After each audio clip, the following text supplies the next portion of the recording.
മാന്യപ്രേക്ഷകർക്ക് നമസ്കാരം. നോമ്പുകാലം കഴിഞ്ഞിരിക്കുന്നു. സന്തോഷത്തിന്റെ ചെറിയ പെരുന്നാൾ ദിനത്തിലേക്ക് എത്തിയിരിക്കുന്നു.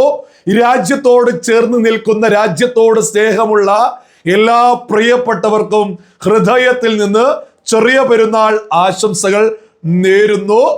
അതേപോലെ തന്നെ ഈ രാജ്യത്തെ ഇന്ത്യൻ മുസ്ലിങ്ങൾക്ക് വലിയ രീതിയിലുള്ള സമാധാനത്തിലുള്ള ചെറിയ പെരുന്നാൾ സമ്മാനിച്ചതിന്, ചെറിയ പെരുന്നാളിൽ വലിയ സന്തോഷത്തോടു കൂടിയിട്ട് ഇന്ത്യൻ മുസ്ലിങ്ങൾക്ക് മുന്നോട്ടു പോകുവാൻ സാഹചര്യമൊരുക്കിയിട്ടുള്ള ഈ രാജ്യത്തിന്റെ പ്രധാനമന്ത്രി നരേന്ദ്രമോദിക്ക് ഇന്ത്യൻ മുസൽമാൻ എന്ന നിലക്ക് ഹൃദയത്തിൽ നിന്ന് നന്ദി അറിയിക്കുകയാണ്. ഈ രാജ്യത്തോട് ചേർന്ന് നിൽക്കുന്ന ഈ രാജ്യത്തെ മുസ്ലിങ്ങൾ പ്രധാനമന്ത്രി നരേന്ദ്രമോദിയോട് ഹൃദയത്തിൽ നിന്ന് നന്ദി അറിയിക്കണം. അദ്ദേഹത്തിന്റെ ഭരണം ഒരുപാട് കാലം മുന്നോട്ട് പോകുവാൻ ആത്മാർത്ഥമായിട്ട് പ്രാർത്ഥിക്കുകയും വേണം. ഇതൊന്നും വെറുതെ പറയല്ല. നമ്മുടെ രാജ്യത്തെ മുസ്ലിങ്ങൾ അനുഭവിക്കുന്ന സമാധാനവും സന്തോഷവും സുരക്ഷയും സൗകര്യങ്ങളൊന്നും തൊട്ടടുത്ത മുസ്ലിം ഭൂരിപക്ഷ രാജ്യങ്ങളിൽ ഒന്നും തന്നെയില്ല. തൊട്ടടുത്ത എന്ന് മാത്രമല്ല, ഗൾഫ് രാജ്യങ്ങളിലെ മുസ്ലിങ്ങളുടെ അവസ്ഥ എന്താണ്? സമാധാനമുണ്ടോ? യുദ്ധഭീതിയാൽ മുന്നോട്ട് പോകുകയാ. മാത്രമല്ല, പാകിസ്ഥാൻ എന്ന ഭീകര രാജ്യം, അഫ്ഗാനിസ്ഥാൻ എന്ന രാജ്യം, ബംഗ്ലാദേശ് എന്ന രാജ്യം, ഇറാൻ എന്ന രാജ്യം, ഈ പറയുന്ന ഇറാഖ് എന്ന രാജ്യം, പലസ്തീൻ എന്ന പ്രദേശം, ഇവിടെയൊക്കെയുള്ള മുസ്ലിങ്ങൾക്ക് എന്തെങ്കിലും സമാധാനമുണ്ടോ? യുദ്ധഭീതിയാൽ മുന്നോട്ട് പോവുകയല്ലേ. അതേസമയം ഈ രാജ്യത്തെ മുസ്ലിങ്ങൾ എത്ര സുന്ദരമായിട്ട്, എത്ര സന്തോഷത്തിൽ, എത്ര സമാധാനത്തോടു കൂടിയാണ് അവരവരുടെ പ്രാർത്ഥനകളൊക്കെ ആയിട്ട് മുന്നോട്ട് പോകുന്നത്. അത് ഈ രാജ്യം നരേന്ദ്രമോദിയെ ഭരിക്കുന്നത് കൊണ്ടാണ് എന്നുള്ളത് ഒരു മുസൽമാനും ഒരിക്കലും മറക്കരുത്. നിങ്ങൾ സൗദി അറേബ്യയിലേക്കൊക്കെ ഒന്ന് നോക്കണം. അവിടെ ഈ കഴിഞ്ഞ ദിവസം പോലും, ഈ പെരുന്നാളിലേക്ക് എത്തുന്ന ദിവസം പോലും ഇറാൻ എന്ന രാജ്യത്തിനെതിരെ അവിടുത്തെ വിദേശകാര്യ മന്ത്രി രംഗത്തെത്തിയിട്ട് പ്രഖ്യാപനങ്ങൾ നടത്തുക. ഇത്തരത്തിലുള്ള ഒരു യുദ്ധഭീതിയുണ്ട് സൗദി അറേബ്യയില്. സൗദി അറേബ്യയുടെ വിദേശകാര്യമന്ത്രി എന്താണ് പറയുന്നത് എന്ന് ഞാൻ ഇവിടെ ഒന്ന് കൊടുക്കാം, ചെറിയൊരു ഭാഗം. ഞാൻ അതിനുശേഷം ഞാൻ അതിന്റെ പരിഭാഷയും വായിച്ചു കേൾപ്പിക്കാം. വിദേശകാര്യമന്ത്രി ഫൈസൽ ബിൻ ഫർഹാൻ അൽ സൗദാണ് ഈ സംസാരിക്കുന്നത്. നിങ്ങൾ അതൊന്ന് കേട്ടു നോക്കൂ. It doesn't believe in talking to its neighbors.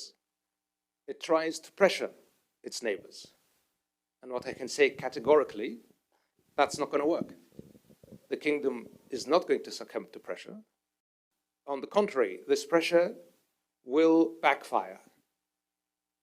Will backfire politically. നിങ്ങൾ കേട്ടില്ലേ അദ്ദേഹം പറഞ്ഞതിന്റെ പൂർണ്ണമായ പരിഭാഷ? അന്താരാഷ്ട്ര മാധ്യമങ്ങളിൽ ഉൾപ്പെടെ ഇത് വലിയ വാർത്തയായിട്ട് വന്നുകൊണ്ടിരിക്കുന്നു. ഞാനതൊന്ന് വായിച്ചു കേൾപ്പിക്കാം. നയതന്ത്രത്തെ കുറിച്ച് ഇറാൻ എങ്ങനെ കരുതുന്നു എന്നതിന്റെ ഏറ്റവും വ്യക്തമായ സൂചനയാണിതെന്ന് ഞാൻ കരുതുന്നു. അയൽക്കാരുമായി സംസാരിക്കുന്നതിൽ അവർ വിശ്വസിക്കുന്നില്ല. അവർ അയൽക്കാരെ സമ്മർദ്ദത്തിലാക്കാൻ ശ്രമിക്കുന്നു. എനിക്ക് വ്യക്തമായി പറയാൻ കഴിയുന്നത്, രാജ്യം സമ്മർദ്ദത്തിന് വഴങ്ങാൻ പോകുന്നില്ല. നേരെ മറിച്ച് ഈ സമ്മർദ്ദം തിരിച്ചടിക്കും. ആവശ്യമെന്ന് തോന്നിയാൽ സൈനിക നടപടി സ്വീകരിക്കാനുള്ള അവകാശം ഞങ്ങൾക്കുണ്ടെന്നും സമയം വന്നാൽ രാജ്യത്തിന്റെ നേതൃത്വം ആവശ്യമായ തീരുമാനം എടുക്കുമെന്നും വളരെ വ്യക്തമായിട്ട് പറഞ്ഞിട്ടുണ്ട്. ഒരു നയതന്ത്ര യോഗം നടക്കുമ്പോൾ ഇത്രയും പ്രകടമായ മിസൈലുകൾ ബ്ലാക്ക്മെയിലിന് വേണ്ടി പ്രയോഗിക്കുന്നത് എന്റെ നയതന്ത്ര ജീവിതത്തിലെ ആദ്യ അനുഭവമാണ്. അയൽ രാജ്യങ്ങളെ ലക്ഷ്യമിടുന്നതിന് ഇറാൻ ഉന്നയിക്കുന്ന ന്യായീകരണങ്ങൾ വിശ്വാസമല്ല. ഇറാൻ ആക്രമണം തുടർന്നാൽ പ്രത്യാക്രമണം നടത്തുന്നത് മാത്രമേ മാർഗമുള്ളൂ. സൗദി അറേബ്യ ഔദ്യോഗികമായിട്ട് തന്നെ ഇറാനെതിരെ ഈ രംഗത്തിറങ്ങിയതാ നമ്മൾ ഈ കേട്ടിട്ടുള്ളത്. സൗദി അറേബ്യയുടെ വിദേശകാര്യമന്ത്രിയാ ഈ പ്രഖ്യാപനം നടത്തുന്നത്. പുണ്യ റമദാൻ കടന്ന് പെരുന്നാൾ ദിനത്തിലേക്ക് എത്തുമ്പോൾ സൗദി അറേബ്യയിലെ ഒരു സാഹചര്യം എന്താണ് എന്നുള്ളത് ഇവിടുത്തെ മുസ്ലിങ്ങൾ തിരിച്ചറിയണം. ഇറാനിലെ അവസ്ഥ അതിനേക്കാൾ പരിതാപകര. ലോകം മൊത്തം ജിഹാദിസത്തെ വളർത്താൻ, ഭീകരവാദത്തെ വളർത്താൻ, തീവ്രവാദത്തെ വളർത്താൻ അലി ഖമൈനി എന്ന ജിഹാദി തുനിഞ്ഞിറങ്ങിയതോട് കൂടിയിട്ട് ഇറാനിൽ ആ കാലം മുതൽ സമാധാനമില്ല. ലോകത്തിലെ ഏറ്റവും സുന്ദരമായ പേർഷ്യൻ സംസ്കാരത്തിൽ മുന്നോട്ട് പോകുന്ന ഇറാനെ നശിപ്പിച്ചത് അലി ഖമൈനിമാരുടെ നെറികെട്ട ഭരണകൂടങ്ങളാണ് എന്നുള്ളത് ഒരു തർക്കമില്ലാത്ത വിഷയ. തീവ്രവാദവും ജിഹാദിസവും ഭീകരവാദവും എവിടെ വളരുന്നോ അവിടെ സമാധാനം സാധാരണ ജനങ്ങൾക്ക് നഷ്ടപ്പെടും. നമ്മുടെ രാജ്യം എത്ര സുന്ദരമായിട്ടാണ് മുന്നോട്ട് പോകുന്നത്. ഈ സുന്ദരമായ ദിനവുമായി ബന്ധപ്പെട്ട് നമ്മുടെ രാജ്യത്തിന്റെ ഭരണാധികാരി നമ്മുടെ രാജ്യത്തെ ജനതയോട് പെരുന്നാൾ സന്ദേശങ്ങൾ അയക്കുന്നു. അതേപോലെ തന്നെ UAE, ഗൾഫ് ജോർദാന്, മലേഷ്യ, ഗൾഫ് രാജ്യങ്ങളായിക്കൊള്ളട്ടെ, മുസ്ലിം ഭൂരിപക്ഷ രാജ്യങ്ങളായിക്കൊള്ളട്ടെ, ഓരോ രാജ്യങ്ങളെയും എടുത്തുകൊണ്ട് നമ്മുടെ പ്രധാനമന്ത്രി ചെറിയ പെരുന്നാൾ സന്ദേശം അയക്കുക. ഞാനൊരു ഉദാഹരണം മുന്നോട്ട് വെക്കാം.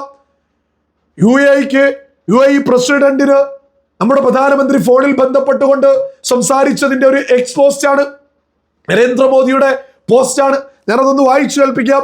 UAE president Sheikh Mohammed bin Zayed Al നഹ്യാനുമായി സംസാരിച്ചു. മുൻകൂട്ടി ഈദ് ആശംസകൾ അറിയിച്ചു. പശ്ചിമേഷ്യയിലെ നിലവിലെ സ്ഥിതിയെക്കുറിച്ച് ഞങ്ങൾ ചർച്ച ചെയ്തു. UAEയിൽ നടന്ന എല്ലാ ആക്രമണങ്ങളെയും ഇന്ത്യ ശക്തമായി അപലപിക്കുന്നു. ഇത് നിരപരാധികളുടെ ജീവൻ നഷ്ടപ്പെടുന്നതിനും സിവിലിയൻ അടിസ്ഥാന സൗകര്യങ്ങൾക്ക് നാശനഷ്ടം ഉണ്ടാക്കുന്നതിനും കാരണമായി. ഹോർമോസ് കടലിടുക്കിലൂടെ സുരക്ഷിതവും സ്വതന്ത്രവുമായ നാവിഗേഷൻ ഉറപ്പാക്കേണ്ടതിന്റെ പ്രാധാന്യത്തെക്കുറിച്ച് ഞങ്ങൾ സമ്മതിച്ചു. മേഖലയിലെ സമാധാനം, സുരക്ഷ, സ്ഥിരത എന്നിവ എത്രയും വേഗം പുനഃസ്ഥാപിക്കുന്നതിനായി ഞങ്ങൾ ഒരുമിച്ച് പ്രവർത്തിക്കുന്നത് തുടരും. നമ്മുടെ പ്രധാനമന്ത്രി ഗൾഫ് രാജ്യങ്ങളിലെ ഭരണാധികാരികളെ ഫോണിൽ വിളിച്ച് ചെറിയ പെരുന്നാൾ സന്ദേശം അയച്ച് അതുമായി ബന്ധപ്പെട്ട് ലോകമൊന്നടങ്കം അറിയുന്നതിന് വേണ്ടിയിട്ട് ഞങ്ങൾ UAE വിളിച്ചു. ഇന്ത്യയുടെ ഔദ്യോഗിക പ്രഖ്യാപനം കൂടിയാ നമ്മൾ ഈ കാണുന്നത്. ഞങ്ങൾ UAE വിളിച്ചു, ഞങ്ങൾ ബഹ്റൈനെ വിളിച്ചു, ഞങ്ങൾ ഖത്തറിനെ വിളിച്ചു. ഞങ്ങൾ ഈ ഗൾഫ് രാജ്യങ്ങൾക്കൊപ്പം തന്നെയാണ്. നമ്മുടെ പ്രധാനമന്ത്രിക്ക് ഒരൊറ്റ കാര്യമേ ഉയർത്തിപ്പിടിക്കാനുള്ളൂ. തന്റെ രാജ്യത്തെ ജനത 1 കോടിയോളം വരുന്ന നമ്മുടെ രാജ്യത്തെ ജനങ്ങള് ഗൾഫ് രാജ്യങ്ങളിൽ ജോലി ചെയ്ത് മുന്നോട്ട് പോകുന്നുണ്ട്. അവർക്ക് വേണ്ടി നമ്മൾ ഗൾഫ് രാജ്യങ്ങൾക്കൊപ്പം മാത്രമേ നിലകൊള്ളൂ. ലോകത്താരെന്ത് കേട്ടാലും നമ്മുടെ പ്രധാനമന്ത്രി നമ്മുടെ ജനതയ്ക്ക് വേണ്ടിയാ ഈ നിലപാടെടുക്കുന്നത്. ഇറാൻ ഏത് ഭാഗത്തുണ്ടെങ്കിലും നമ്മുടെ രാജ്യത്തിനൊരു നിലപാടുണ്ട്. എത്ര സുന്ദരമായിട്ട് ഈ രാജ്യത്തെ പൗരന്മാർക്ക് എത്ര അഭിമാനത്തിൽ ഇത്തരം പോസ്റ്റുകളും ഇത്തരം പ്രഖ്യാപനങ്ങളും നോക്കിക്കാണാൻ സാധിക്കും. നമ്മുടെ രാജ്യം ഗൾഫ് രാജ്യങ്ങൾക്കൊപ്പമാണ് എന്നുള്ളത് ലോകത്തിന് മുന്നിൽ നമ്മുടെ പ്രധാനമന്ത്രി വ്യക്തമായി പ്രഖ്യാപിക്കുന്ന സുന്ദരമായ പോസ്റ്റുകളാ നമ്മളിവിടെ കൊടുത്തിട്ടുള്ളത്. സകല മലയാളികളും തിരിച്ചറിയാം, ഈ രാജ്യത്താണ് ലോകത്ത് ഏറ്റവും കൂടുതൽ മുസ്ലിങ്ങൾ സമാധാനത്തിൽ സുന്ദരമായിട്ട് സുരക്ഷയില് മുന്നോട്ട് പോകുന്നത്. ചെറിയ പെരുന്നാൾ ഇത്രയും സന്തോഷത്തോടുകൂടി സമാധാനത്തോടുകൂടി മുന്നോട്ട് പോകുന്ന മറ്റൊരു രാജ്യം ലോകത്തുണ്ടോ എന്നുള്ളത് ഓരോ മുസൽമാനും ചിന്തിക്കേണ്ടതാ. നരേന്ദ്രമോദി ഭരിക്കുന്ന ഭാരതത്തിൽ മുസ്ലിങ്ങൾക്ക് യാതൊരു പ്രശ്നവുമില്ല എന്നുള്ളത് വലിയൊരു യാഥാർത്ഥ്യ. ഇതിനൊക്കെ എതിരെ ആരെങ്കിലും എന്തെങ്കിലും പറയാൻ ഉദ്ദേശിച്ച് രംഗത്തിറങ്ങിയാൽ അവരൊക്കെ ജിഹാദിസത്തെ, ഭീകരവാദത്തെ, തീവ്രവാദത്തെയാണ് പിന്തുണയ്ക്കാൻ തുനിഞ്ഞിറങ്ങുന്നത് എന്നുള്ളതിലും ഒരു തർക്കവും ആർക്കും തന്നെ വേണ്ട.